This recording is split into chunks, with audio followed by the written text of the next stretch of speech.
샬롬 10월 9일 토요일입니다. 하나님의 지혜와 능력이 오늘 하루 여러분의 삶 가운데 함께 하시기를 소망합니다. 오늘 하나님이 우리에게 주신 말씀은 호세아 4장 15절에서 19절입니다. 함께 말씀을 읽고 또 묵상하며 하나님의 음성을 듣겠습니다. 이스라엘아, 너는 음행하여도 유다는 죄를 범하지 못하게 할 것이라. 너희는 길갈로 가지 말며 벳 아웬으로 올라가지 말며 여호와의 사심을 두고 맹세하지 말지어다. 이스라엘은 완강한 암소처럼 완강하니 이제 여호와께서 어린 양을 넓은 들에서 먹인같이 그들을 먹이시겠느냐. 에브라임이 우상과 연합하였으니 버려두라. 그들이 마시기를 다 하고는 이어서 음행하였으며 그들은 부끄러운 일을 좋아하느니라. 바람이 그 날개로 그를 쌌나니 그들이 그 제물로 말미암아 부끄러운 일을 당하리라. 통계 자료에 의하면은 한국 직장인 4사람 중에 1명이 아침에 컴퓨터를 켜면은 올해의 운세를 읽어본다는 겁니다. 그 외에도 인터넷, 신문, 잡지 등을 통해서 너무나 쉽게 우리의 하루를, 우리의 앞일을 소위 심심풀이라는 이름 아래 사주에 맡기고 있습니다. 심각한 것은 이러한 헛된 사주 문화가 예수를 믿는 사람들에게까지 소리 없이 전염되고 있다는 것입니다.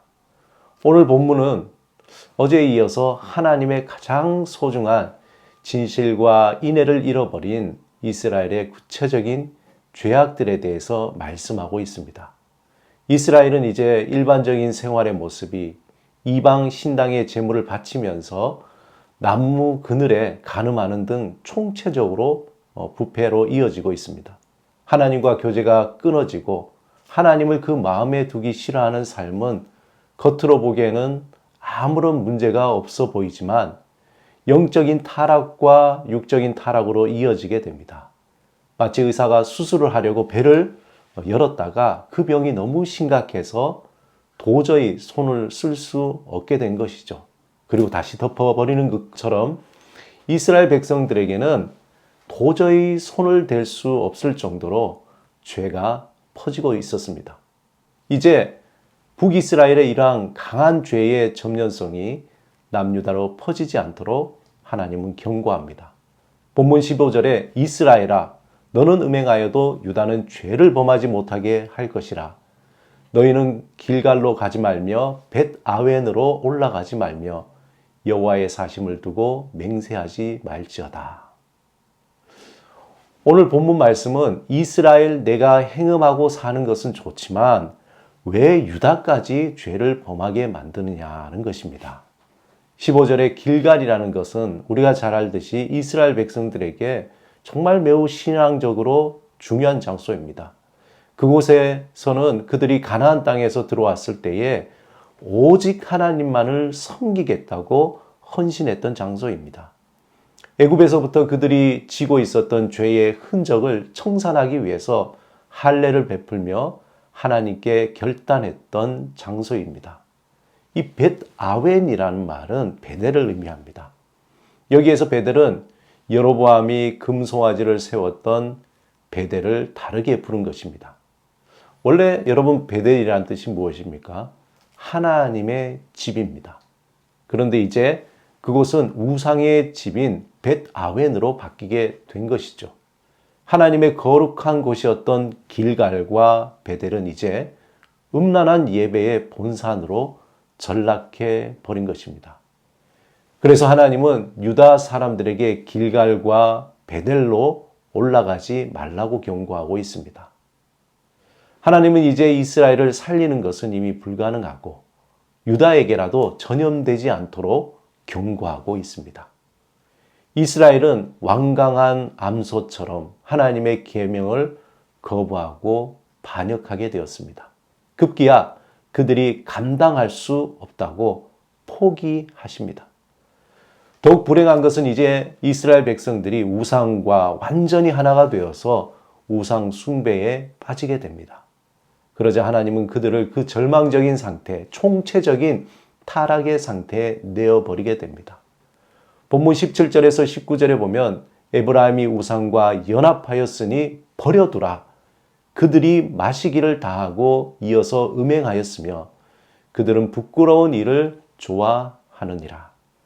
바람이 그 날개로 그를 쌌나니 그들이 그 재물로 말미암아 부끄러운 일을 당하리라.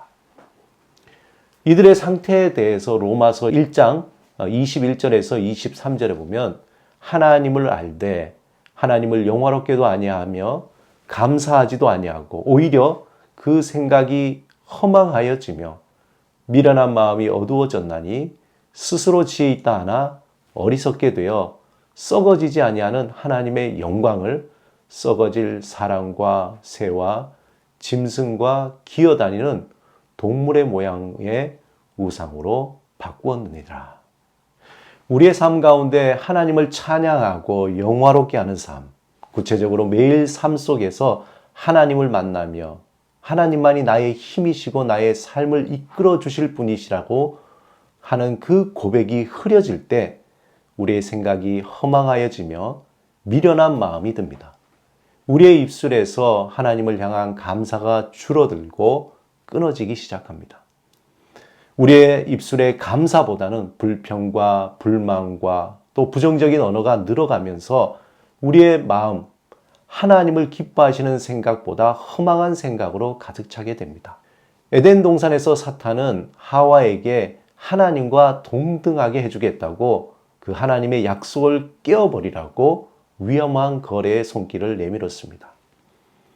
우리가 사단의 유혹과 시험을 이기기 위한 가장 좋은 방법 중 하나는 날마다 말씀을 통해 하나님을 만나는 것입니다. 예수님은 광야에서 40일을 금식하시고 사단에게 시험을 당하실 때에 첫 번째 사람이 떡으로만 살 것이 아니라 하나님의 입으로부터 나오는 모든 말씀으로 살 것이라고 했습니다.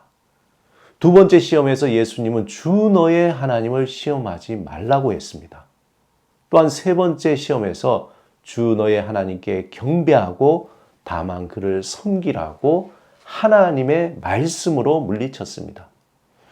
우리가 개인 위생을 위하여서 손 씻기를 하고 또 거리 두기를 하는 것처럼 날마다 하나님 앞에서 세상의 헛된 욕심과 또 유혹의 소리를 씻어내야 합니다.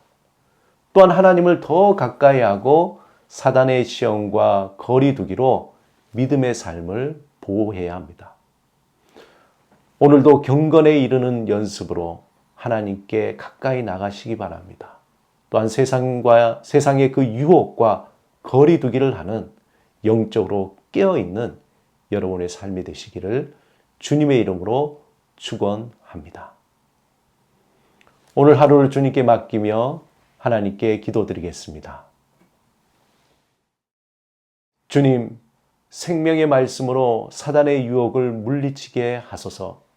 세상의 헛된 소리와 헛된 욕심을 예수의 이름으로 씻어버리고 주를 더욱 가까이 하며 영적으로 깨어있는 삶이 되게 하소서. 예수 그리스도 이름으로 기도드립니다. 아멘.